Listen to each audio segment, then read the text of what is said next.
Good evening. My name is Allison Grubb. I'm the Director of Student Financial Services at Geneva College. This evening we'll be looking at how to pay the bill or options to fund the gap if you owe for the coming semester after your financial aid is applied.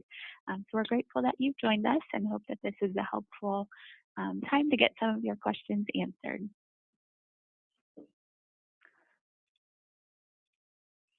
Over the next half hour or so, I'll explain some of what our office offers and some options to pay your student account. But just to give you a brief overview of the Student Financial Services Office at Geneva College, we're a one-stop shop for all of your billing questions, financial aid questions, and processing and cashiering. So we are here Monday through Friday from 8 to 5 p.m. and are glad to help answer questions from students and parents about what they owe, how to access this information online, and to accept payments by check or money order in our office. We also offer several outreach opportunities throughout the year where students can learn more. We have a personal finance series each spring where students can come and learn about budgeting, stewardship, saving, loan repayment, things like that. And then we have a FAFSA workshop in the fall to help students from local high schools file the FAFSA form and get assistance with that. In addition, we've started offering these webinars, so we hope it's a helpful way that you can learn more from the comfort of your home. And if you have any follow-up questions, feel free to email us or call us or stop by. We're in the lower level of Alexander Hall inside the admissions office, and we'd be happy to talk through any questions that you have.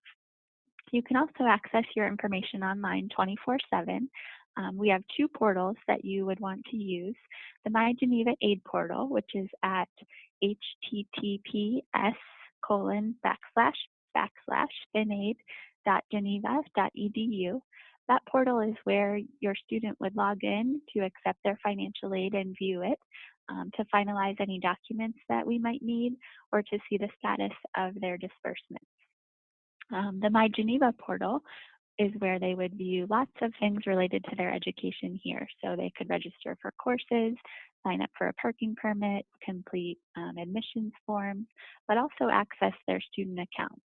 So if the student goes to the Student Financial Services tab within My Geneva, they could view their Nelnet account, add an authorized party, set up a payment plan, things like that. So again, there are two portals, one for financial aid and one for the student account and all other things related to their time here. So again, over the next few minutes, we're going to talk about how to take advantage of the free money first, or the best loan options out there, and then how to calculate the bottom line cost, what to expect as far as the fall e-bill goes, and then we'll dig into loan options. The Direct Plus loan, which is a federal loan in the parent's name, or private loans, which are offered through credit unions and banks.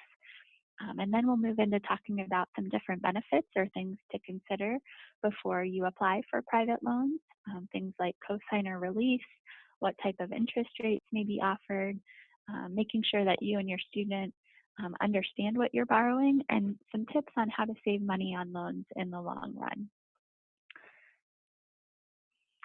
So again, hopefully if your student has registered for the fall semester, they've received an e-bill notification by email. Those e-bill notifications are sent out every couple weeks to the Geneva email account. So again, all registered students should at this point have received one or two e-bill notification emails, and that just links them to the Nelnet portal, which they can also access through My Geneva to see their student account at any time. The e-bill for fall is due on August 10th, and so there's less than a month now before that is due. And if the student logs in and sees their e-bill and doesn't see any financial aid listed, that's because there's still outstanding documents or action needed on the student's part. And so the first step is for the student to make sure that they finalize their financial aid. So any grants, scholarships, or federal student loans need to be accepted, and the proper documentation needs to be submitted. So to see the student's financial aid status, they can log into the financial aid portal, which is listed here. And it's important that families notify us of any special circumstances that have come up, like maybe the loss of a job or the death of a wage earner, as well as any outside or private scholarships the student expects to receive. So if maybe the local high school or the Rotary Club has offered a scholarship to the student, they do need to let us know, and we will add that to the financial aid award and make any other changes that might be necessary. Speaking of changes, if the student decides that they don't need all of the loans that they've applied for or accepted, we can always change that at any time. So they would just need to notify our office or complete the loan adjustment form that can be found on our website. But again, we can always reduce loans at any time if things change. For students that have filed the FAFSA form, they have been offered a direct loan. The direct loan is in the student's name, and there are some things that need to be completed online before the student can borrow that loan. So we've been emailing and calling you if your student does still need to complete these steps. But I just wanted to show you briefly the entrance counseling and the master promissory note are what the students complete to finalize their student loans, which the FAFSA was the application for those. So we would recommend that any student that filed the FAFSA and that's offered these loans take them before they consider other loan options, because these student loans have the best terms and conditions. After they've done those steps and provided everything that we've needed through the financial aid portal, again, it's important to watch for that e-bill notification to the student's Geneva email account. That will link them to My Geneva, where they can log in and see the e-bill, set up a payment plan, check their account balance. If there's ever a credit balance on the account, the student can sign up for direct deposit through their email or through their e-bill and their My Geneva student account. So again, watch for that email and let us know if you have any questions. These e-bill notifications will always go to the student directly, so it'll always be their primary responsibility, but they can add the parent as an authorized payer right online through their account if the parent would like to receive this as well. So the e-bill that you'll receive for the fall is just for one semester only. We charge or bill you semester by semester. So if you're considering additional payment options for the year and you think you might need a loan, an additional loan, you want to definitely think in terms of annual cost. And the reason for that is so that you're not applying for another loan later this year and having to repay 2 separate loans for the year and doing 2 credit checks. It's best to do that just one time and to be sure that you can afford, to get the loan and to pay right up front instead of doing the spring semester at a later date. So families can generally assume that they would have the similar balance for the spring, but there are cases where that wouldn't be correct. So for instance, if you have a scholarship that's just for one semester, like the band award, your balance would obviously be different in the spring if you don't have that scholarship again.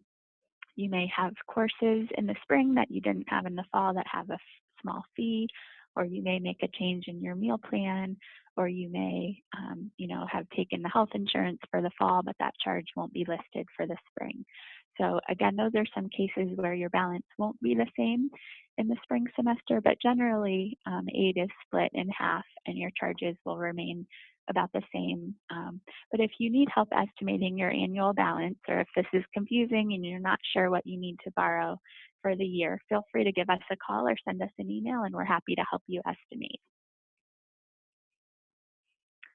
So the first thing to consider when you're looking at that bill and you're thinking about how to cover it, obviously the best thing to do would be to enroll in the payment plan.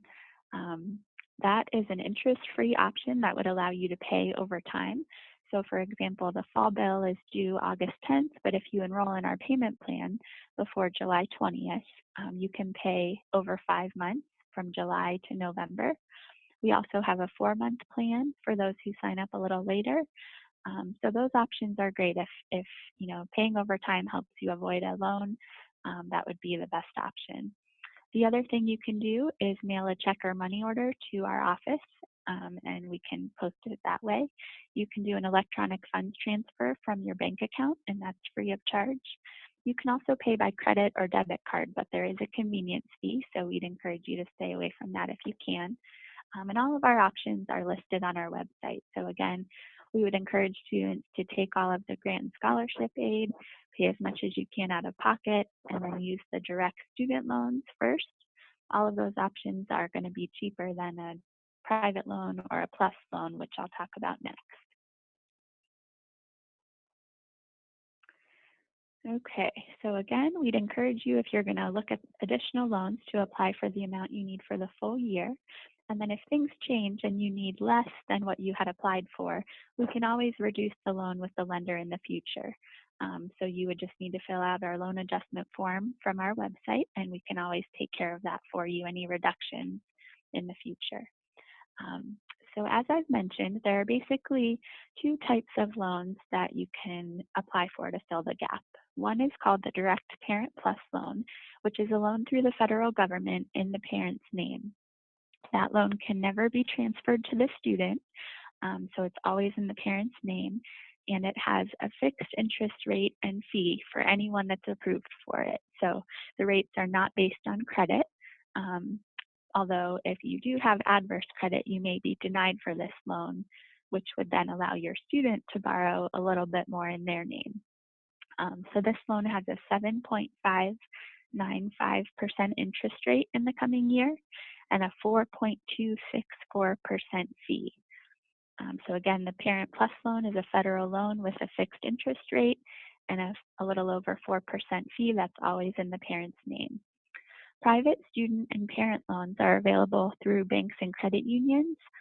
These are loans that you would apply for either in person or online with a bank or credit union, and they can be borrowed in the student's name with a creditworthy cosigner or in the parent's name. And so we'll talk a little bit more about those options. For parents who are interested in borrowing for their kids, they would do that at studentloans.gov and click on the Parent Borrower tab and apply for a plus loan. All of this is done online with the federal government, and then they send us a file letting us know if you've been approved or denied. So these are just examples of what the screens look like. And you as the parent would need to log in to the site with your FSA ID number and password. Those are what you use to sign the FAFSA form. So again, the parent is the borrower on this loan option. Once the loan application has been completed, you also need to complete the loan agreement or the promissory note to finalize the loan. And like I mentioned, they will notify us electronically.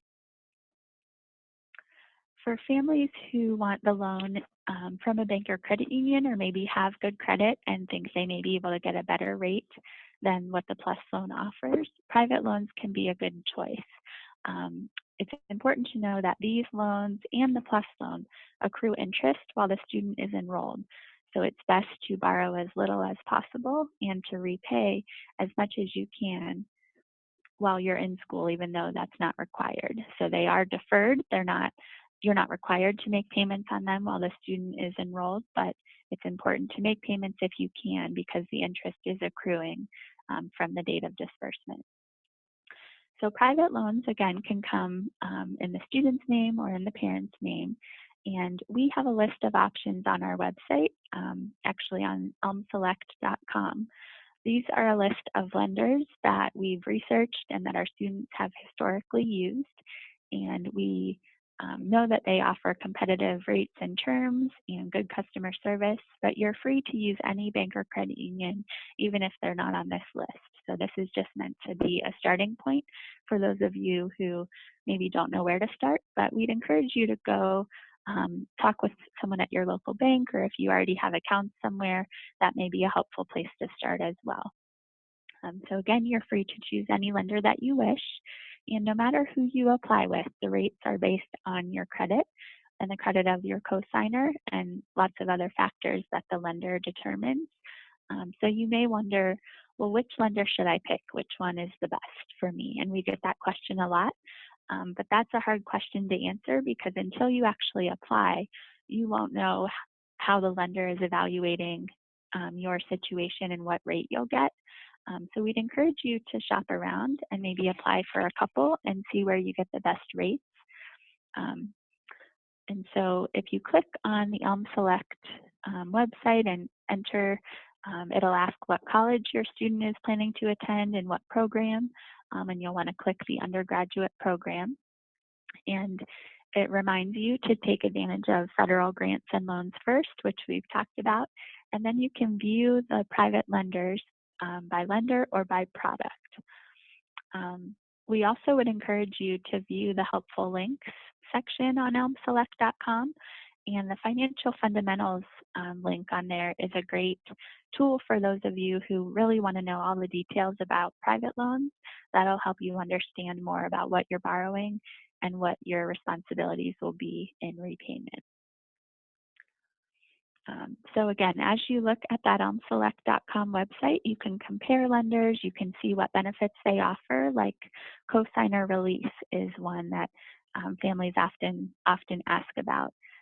Cosigner Relief is where the lender would offer the student the opportunity to have a credit check run eventually after they're out of school and have been working and making on-time payments.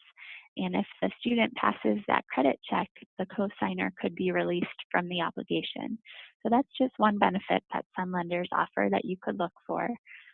Others offer a graduation benefit, or if there would be a death or disability, the cosigner could be released.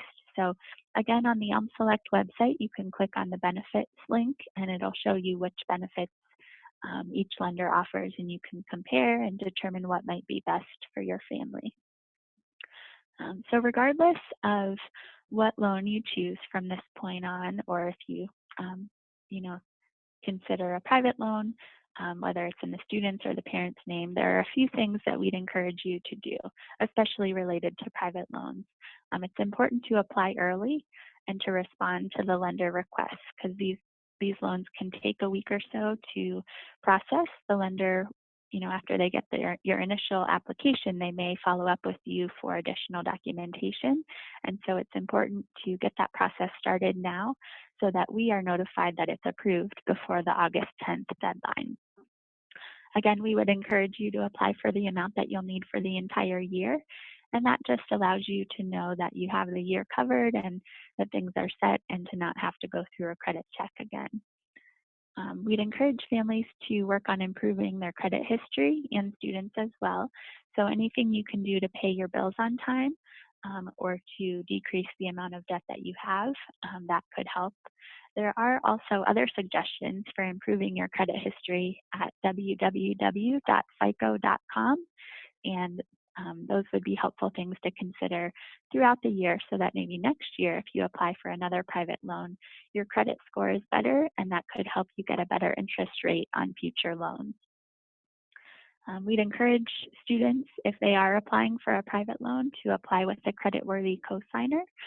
Students can get a better interest rate that way, and it's important to get the lowest rate that you can, and in the long run that could have a significant impact on the total amount that you repay. We would also encourage students to make payments while they're enrolled.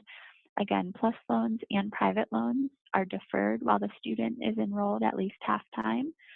So you're not required to make payments, but we would strongly encourage students to do that. Even if it's $25 or $50 a month, that will have a significant impact on the amount of loan the student pays back over time. And we'll talk through an example of that in a little bit. And the final suggestion is to shop around. So I wouldn't just go with the first private loan you're approved for.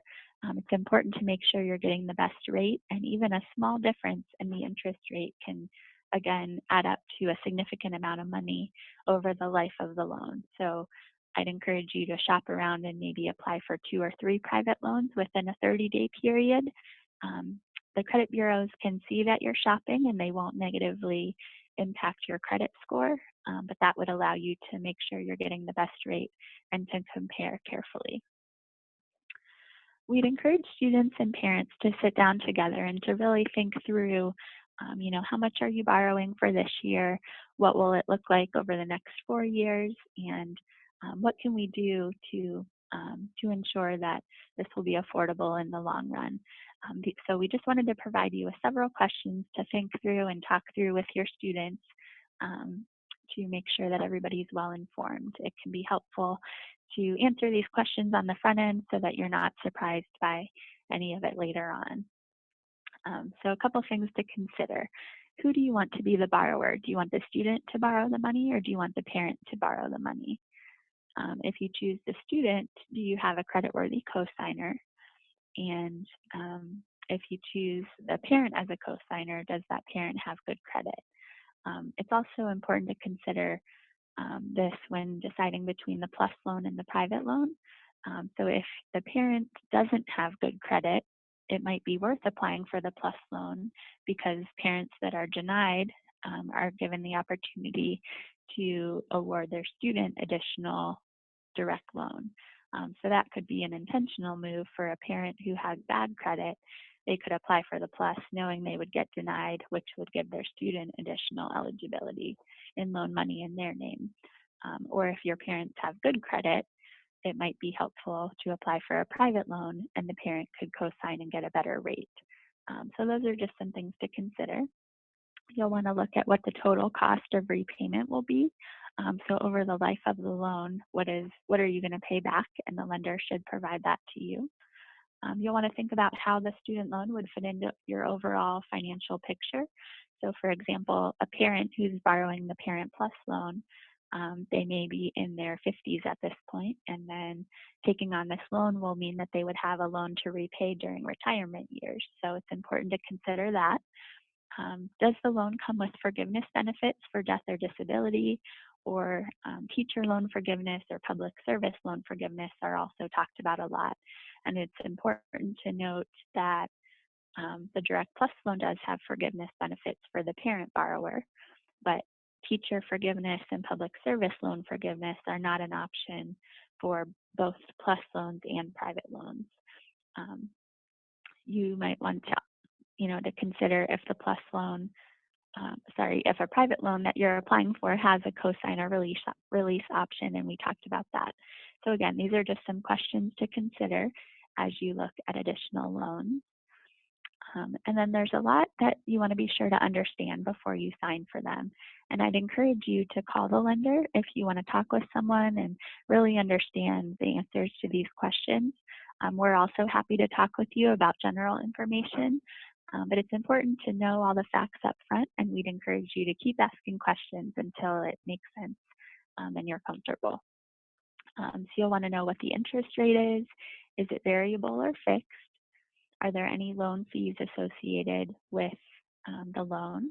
Are there any discounts for things like paying with auto debit or for graduating? What will the monthly payment be if you wait until graduation to start paying this back? How long will you pay it back? So what is the repayment term?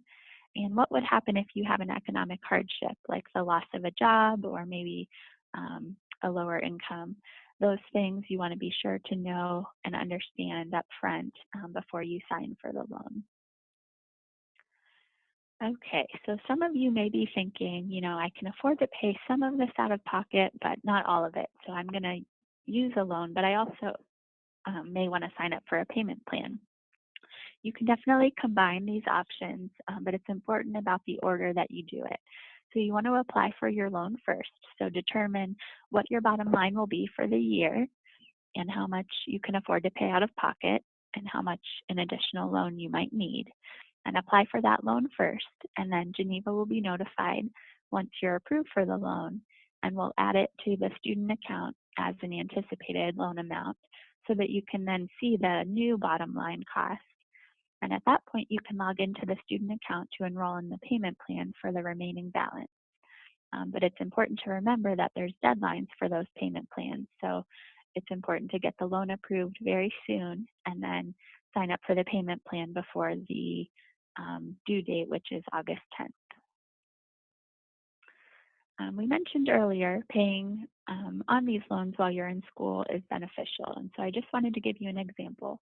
If you have a $10,000 private loan and a 9% interest rate, and you have agreed to pay the loan back over 10 years or 120 months, you'll pay back about $178 per month over 10 years if you don't pay any interest while you're in school.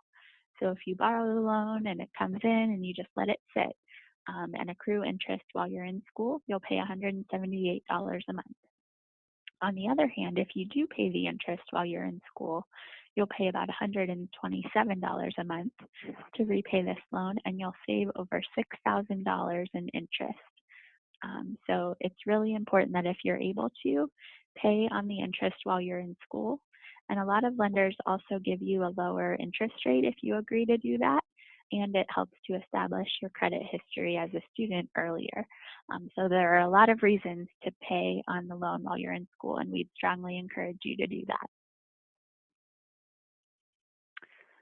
We just wanted to remind you of several important dates just to maybe put in your phone or have on your calendar. Like I mentioned, any registered student should have received an e-bill notification to their Geneva email account this month. And if you haven't received that and are registered, you should be getting one in the next week or so, or you can let us know. Those fall e-bills are due August 10th. If you see a health insurance charge on there, students need to complete an annual waiver form if they have their own coverage.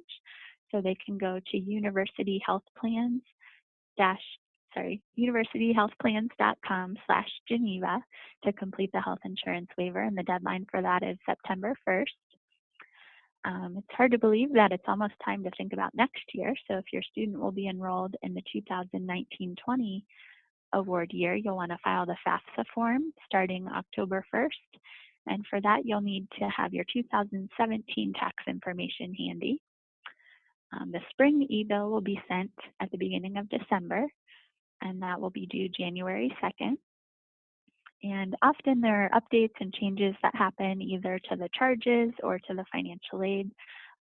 For example, if you find out an additional scholarship is coming or you asked for a change in your loan, those things all impact the bottom line that you would owe. So we send e-bills twice a month just to help keep you informed, but you can always log in to your student account and view the transaction details to see any updates.